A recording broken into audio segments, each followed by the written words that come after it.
জীবনে প্রেম না হোক কেক তো বানানোই যায়।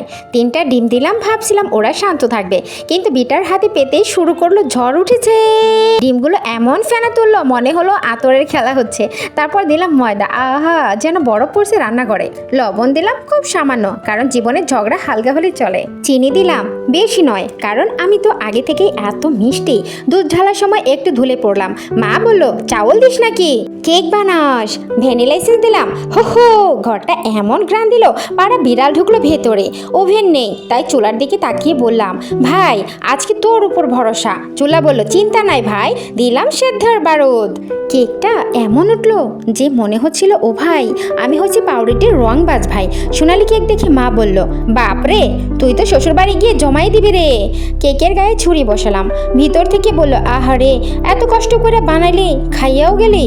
এক কামড় খেয়ে বোন বলল, এটা কেক না, এটা প্রেমের বারুদ। তোরা হইলি চকলেট লাভার, আমি চুলার কেক লাভার। হাতে টাকা না থাকলেও ভালোবাসা দিলেই কেক হয়। কেকটা কেমন বানালাম অবশ্যই কমেন্ট করে জানাতে ভুলবে না।